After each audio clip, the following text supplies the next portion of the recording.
ये कुछ anime games हैं जो पहले पहले लोगों को बिल्कुल इनोसेंट और प्यारे लगे, जिस वजह से उन्हें अंदाजा भी नहीं होता। पर जब तक उन्हें रियलाइज होता है कि वो कितनी बड़ी गलती कर चुके हैं इसे खेलकर, तब तक वो काफी मेस्ड अप चीजें देख चुके होते हैं। और इसी में से पहले एनिमे गेम का नाम है यानरे सिम्युलेटर। ये एक सिम्युलेशन गेम है। यहाँ पर हम यानरे गर्ल का रोल प्ले करते हैं जो अपने क्रश को लेकर इतनी ज्यादा ऑब्सेस्ड होती है, वो उससे बात करने वाली लड़कियों को किडनैप कर टॉर्चर करती है, यहाँ तक कि वो उन्हें मार भी देती है। और जिस तरीके से वो उन लड़कियों को मारती है वो बहुत ज्यादा घिनौना होता है। लेकिन फिर भी ये गेम कहीं लोगों को पसंद आता है, खासकर उनको जिन्हें इस टाइप के एनिमेस अच्छे लगते हैं, जहाँ एक लड़की अपने लवन के लिए किसी भी हद तक चली जाती है ताकि वो लड़का उसे छोड़कर ना चला जाए, या जब तक उस लड़की की डार्क साइड उस लड़के के सामने ना आ जाए।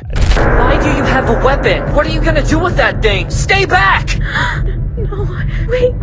Senpai noticed me at the worst time. और इसी एनिमे थीम से इंस्पायर्ड होकर 2014 में एक यूजर 4chan पर, जिसका यूजर नेम यानरे देव था, AKA एलेक्स, वो एक थ्रेड कर सबको बताता है कैसे वो एक यानरे गेम बनाने वाला है। जो आइडिया लोगों को इतना ज्यादा पसंद आता है वो एलेक्स को प्रेस करते हैं इसे बनाने के लिए, जिस वजह से एलेक्स अपना एक यूट्यूब चैनल भी खोलता है ताकि वो गेम से रिलेटेड अपडेट्स यहाँ दे सके। एंड आज उसी यूट्यूब चैनल पर 2 मिलियन से भी ज्यादा सब्सक्राइबर्स हैं। बट जब ये गेम अपने शुरुआती दिनों में था, ट्विच इसके स्ट्रीम्स को अपने प्लेटफॉर्म से बैन कर देता है क्योंकि इसमें काफी ग्राफिकल सीन्स थे जहाँ तुम अपने राइवल को एक चलते फैन में डाल देते हो ताकि उसे एक दर्दनाक मौत मिले। पर इससे भी ज्यादा जिस चीज ने इस गेम को काफी कंट्रोवर्शियल बनाया वो थे इसके पेंटी शॉट मैकेनिक्स, जहाँ कोई भी प्लेयर बस किसी लड़की के पीछे क्राउच होकर उसके इनर वियर्स के पिक्चर्स ले सकता है, जिससे उसे इन्फो पॉइंट्स मिलते हैं जो पॉइंट्स आगे उस लड़की को एलिमिनेट करने में हेल्प करते हैं। और यही चीज ज्यादातर प्लेटफॉर्म्स को पसंद नहीं आती है और वो इसे कम्प्लीटली बैन कर देते हैं। वेल आगे चलकर इस गेम के अराउंड और भी कई सारी चीजें होती है,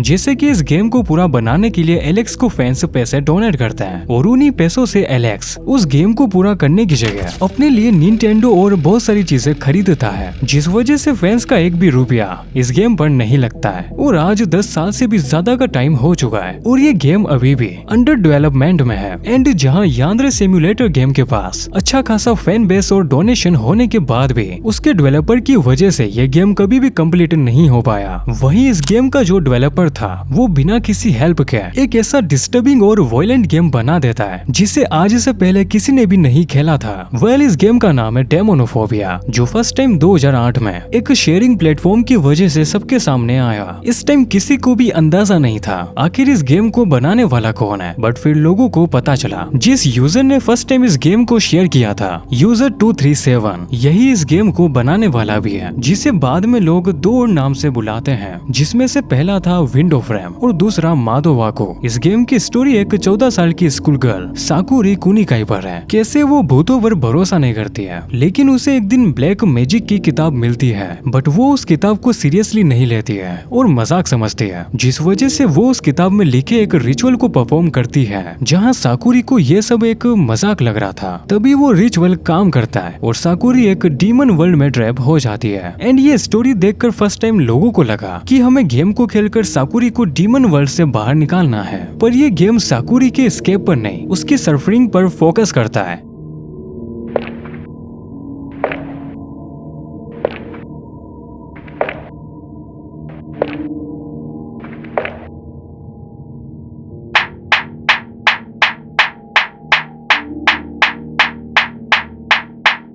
इस गेम में साकुरी 60 से भी ज्यादा तरीकों से मरती है और ये डेथ से पहले से भी ज्यादा डिस्टर्बिंग होती रहती है। जहाँ फर्स्ट में साकुरी इन रेंगने वाले मॉन्स्टर से मरती है तो उसकी नेक्स्ट डेथ इससे भी ज्यादा ब्रूटल होती है। और इसी में से एक डेथ थी जहाँ एक लूसीफर नाम का कैरेक्टर एक कटाना साकुरी के पैरों के बीच में रखता है और फिर उसे काफी डराता है। एंड जैसे ही साकुरी का कंट्रोल खुद से लूज होता है वो उसे मार देता है। और इन्हीं कई सारे हॉररिफिक सीन्स की वजह से लोग इस गेम को क्रिटिसाइज करने लगे कि ये बस एक और ग्राफी वाला गेम है। यहाँ तक कि कुछ लोग इसे गेम भी नहीं मान रहे थे, अब वो इसे एक डिस्टर्बिंग एनिमेशन समझ रहे थे, या यूं कहूँ कि रियोनागे। वेल ये एक जापानीज वर्ड है जो यूज किया जाता है उन मीडियाज के लिए जिसमें फीमेल सफरिंग को दिखाया जाता है, और इसी वजह से ये गेम कभी भी एक मैसिव ऑडियंस के सामने नहीं आ पाया क्योंकि इसे सारे गेमिंग प्लेटफॉर्म्स ने बैन कर रखा था। बट ऐसी ही सेम चीज इस गेम के साथ भी हुई थी।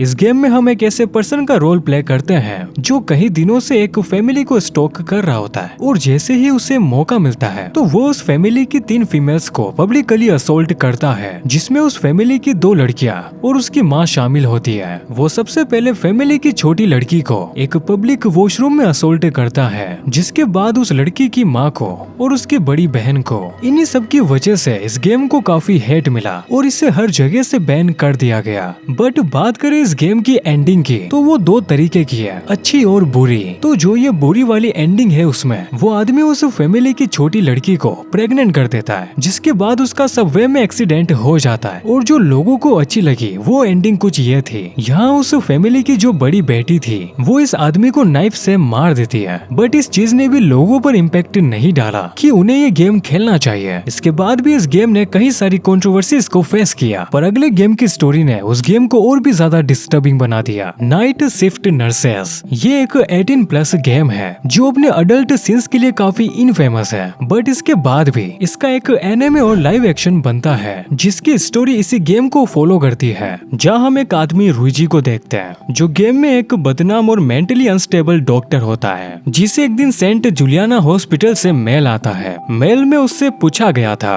क्या वो पार्ट टाइम यहाँ काम करना चाहता है, एंड ये मेल जिसने रुइजी को भेजा था वो पास्ट में रुइजी की एक विक्टिम भी रह चुकी है, जहाँ रुइजी उसका करता है। लेकिन फिर भी ये रुइजी को बुलाने का डिसाइड करती है क्योंकि उसके पास एक प्लान था जहाँ वो हॉस्पिटल के सारे पेशेंट्स को एक अडल्ट सर्विस देना चाहती थी, वो भी वहाँ मौजूद सारी नर्सेस के थ्रू, जिन्हें बाद में रुइजी मैनिपुलेट कर और उनका करके ये सब करने के लिए तैयार कर देता है। जब ये गेम यूएसए में फर्स्ट टाइम रिलीज हुआ था तो उसे वहाँ कई सारी प्रॉब्लम्स फेस करनी पड़ी इसमें दिखाए गए सीन्स की वजह से, जिसके बाद इसके डेवलपर्स इस गेम का एक सेंसर्ड वर्जन वहाँ रिलीज करते हैं, ये सोचते हुए कि अब उन्हें कोई भी प्रॉब्लम नहीं होगी। लेकिन गेम में अभी भी कुछ सीन्स थे जिन्हें पूरी तरीके से सेंसर नहीं किया गया था, पर अगले गेम ने तो सारी हदें ही पार कर दी और अपने गेम को तो एक अलग ही लेवल पर ले गया, यूफोरिया, जिसे ज्यादातर लोग एक एनिमे समझते हैं। लेकिन मैं तुम्हें बताना चाहता हूँ ये सबसे पहले एक एरो ग्रो गेम की तरह सामने आया था, जहाँ कुछ स्कूल स्टूडेंट्स अपने टीचर्स के साथ एक जगह अचानक से उठते हैं। उन सबको बिल्कुल भी पता नहीं होता है वो यहाँ कैसे आए, बट यह नोटिस करने वाली एक बात थी, वहाँ सिर्फ एक ही लड़का था एंड बाकी सब फीमेल्स थे, और उन्हें एक आवाज सुनाई देती है जहाँ वो उन्हें यहाँ से निकलने का तरीका बताती है, जिसके लिए उन्हें एक एक कर गेम्स खेलने होंगे और हर एक गेम को लड़की और लड़का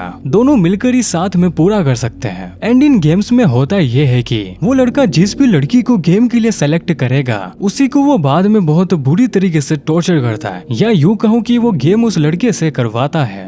時間までに鍵穴が設定そのものを拒否した場合、ゲーム自体が終了します。なお、選択された鍵穴が拒否した場合も同様です。यहाँ जो सीन्स दिखाए जाते हैं वो कहीं से भी नॉर्मल नहीं होते हैं, एंड आज तक जिसने भी इस गेम को खेला है उनका बस यही कहना है आखिर वो ये गेम खेल ही क्यों रहे हैं, लेकिन फिर भी ये गेम रुकता नहीं है, तुम्हें पहले से और ज्यादा डिस्टर्बिंग चीजें दिखाता रहता है।